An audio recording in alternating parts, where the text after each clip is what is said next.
Bitter criticism. I'm going to read the genocide dossier. And today I discovered that Al Jazeera is covering Trump. Why Al Jazeera is covering Trump?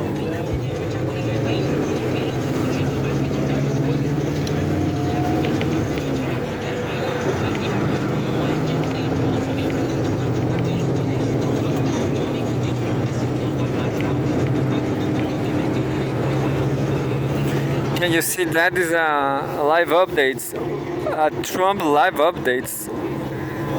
I don't know why, because Trump is too mad. Is Al Jazeera supporting Trump?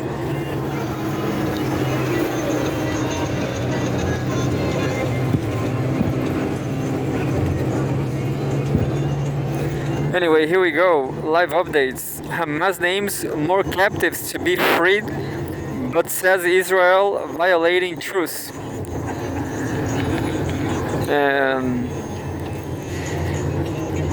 Gaza officials say 183 Palestinians to be released in latest swap after announcement delayed amid tensions over aid. This is written by Alice Sperry, Usaid Siddiqui, February 7th, 2025, updated a day ago. And the summary says Hamas names 3 Israeli captives to be released on Saturday in exchange for 183 Palestinians prisoners following a tense delay that came after the group accused Israel of breaching their ceasefire by preventing humanitarian aid and other key supplies from entering Gaza. Ohad Ben-Ami and Eli Sharabi, both taken captive from Kibbutz Be'eri during the cross-border Hamas-led attacks on October 7, 2023, and Or Levi, abducted that day from the Nova Music Festival, will be handed over on Saturday, Hamas said.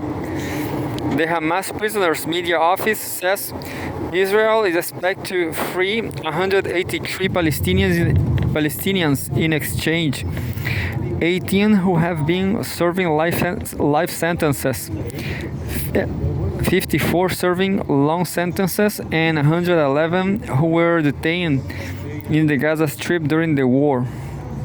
Hamas says it may not be able to hand over the remains of some Israeli captives because they are among more than 12,000 bodies under the rubble in Gaza, and Israel is preventing heavy equipment from entering the enclave, according to the head of Gaza's government media office, Salama Ma'arov. There's new stories available.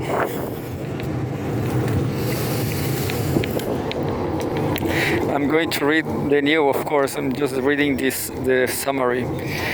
Israel's war on Gaza has killed a confirmed 47,583 people and injured 111,633, according to the Enclave's Health Ministry. The government media office has updated the death toll to at least 61,709 people, saying thousands of people who were missing under the rubble are now presumed dead, definitely, in my opinion. At least 1,139 people were killed in Israel during the October 7, 2023 attacks, and more than 200 were taken captive. And where's the news stories available? Let's start from the scratch. 10 minutes ago. Guess it's not that news. What's the... Anyway, 10 minutes ago. February 7. Trump said the quiet part out loud by Andrew Mitrovica. A number of emotions welled up in me As I watched, a calculating charlatan suggests that America, quote unquote, will own Gaza, and that for their own good, more than 2 million Palestinians will be evicted from their ancestral homeland to make way, presumably, for a horde of fanatical Israeli settlers and voracious real estate moguls, including Trump's eager son-in-law, Jared Kushner. I became angry at the audacity of a preening braggart who knows nothing about Palestine or its history, but claims to have the best interests of Palestinians at mummified heart, while he intends to quote-unquote clean out Gaza and, in effect, erase them and their history. But unlike so many other callow commentators, I am not shocked by this singularly sinister plan made plain publicly by Trump to engineer what amounts to his false solution to the Palestinian problem. Biden and Blinken stood shoulder to shoulder with Netanyahu like obedient mannequins, while Israel vented its killing just again largely defenseless Palestinians, and Gaza was reduced to uninhabitable dystopian-like rubble. In words and deeds, Blinken and Biden set the egregious stage for Trump's demented gambit. The only and instructive difference is the current Israel adoring occupant of the Oval Office said they carefully hiding behind more agreeable language part out loud. 27 minutes ago.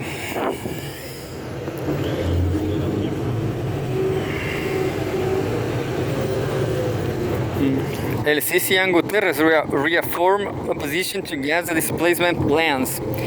Egyptian President Abdel Fattah El Sisi and UN Secretary General Antonio Guterres have reiterated their opposition to any proposal aimed at displacing Palestinians from Gaza and affirm their ongoing support for a two-state solution.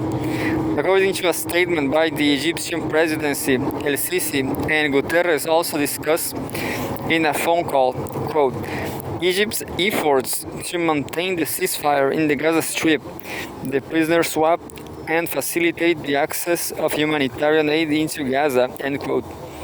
They also stressed the importance of an early start to the reconstruction process in Gaza to restore normality in the Palestinian enclave, contrary to plans to displace them.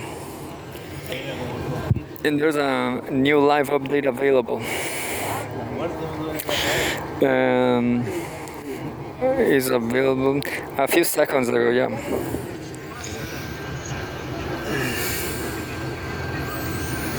It says State Department greenlights $7.4 billion arms deal with Israel. The U.S. State Department has signed off on the sale to Israel of $6.75 billion in bombs, guidance kits, and fuses, in addition to $660 million in Hellfire missiles, according to the Defense Security Cooperation Agency.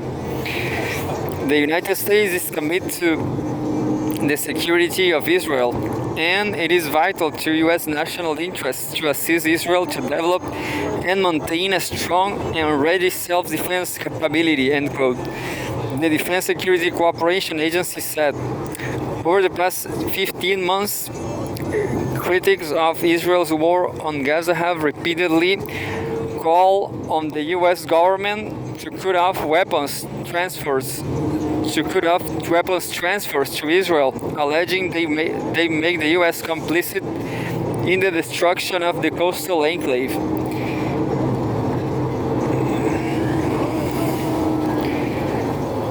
And there's the news I just read, El Sisi too, 1 hour ago. That was fast. Watch, how feasible is Trump's plans to take over Gaza? Trump has again restated his plans of turning Gaza into a new Riviera. Where did this idea come from, and how feasible it is? And how feasible is it?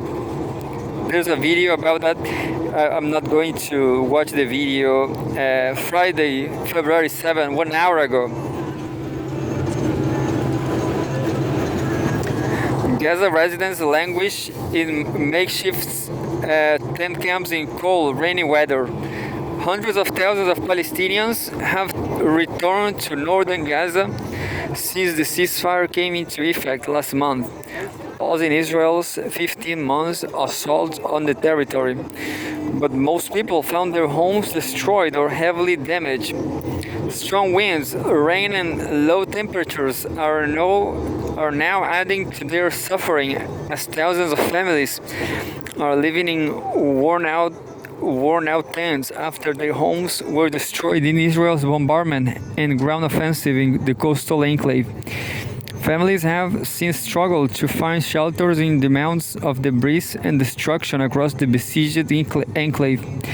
A spokesperson for the Gaza City municipality told Al Jazeera that the city did not have enough resources to help the displaced during winter storms, adding that sewage and rainwater have entered hundreds of tents and shelters.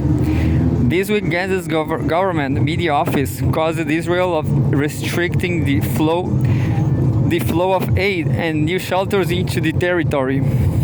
Quote, securing shelters has become an urgent humanitarian need that cannot be delayed. It is the most pressing need at this moment, it said in a statement. Read more about the conditions of Palestinians in Gaza here. But for me, that's it.